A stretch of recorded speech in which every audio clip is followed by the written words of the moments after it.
Kuna story kwamba kama vile Pluto Republic ni kama kuna mtu yupo nyuma hataki kuonekana, alafu wewe kama uko pale mbele unatumika kama image na kama ndo muendeshaji na kila kitu, lakini hauna umiliki 100%.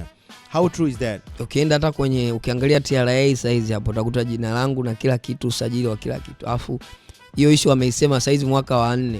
Hakuna mtu hajajitokeza, au kama kuna mtu jamani namuomba jamani ajitokeze aseme mwenye studio yake au mwenye nini. Ile ni watu, unajua vitu kama hivyo havijawahi tokea.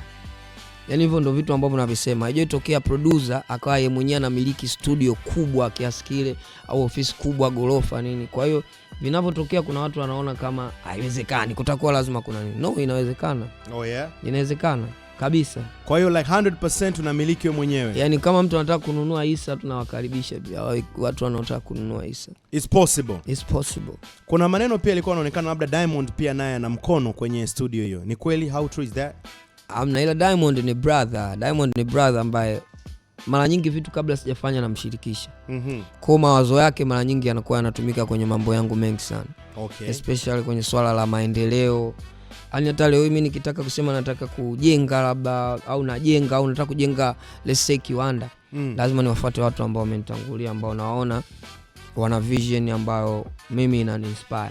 Okay. Kwa Diamond ni mmoja kati ya watu ambao wanani-inspire. Kwa hiyo huwa namshirikisha mambo yangu. Kwa mchango wake upo kwenye mawazo, kuniambia hiki sio sawa, hiki sawa. Pia kuwepo tu yeye kwa kuja studio pale kuwepo ni moja kati ya mchango wake, kwa sababu msanii kama Diamond kuwepo kufanya naye kazi pia is a blessing. It's a blessing. Yeah.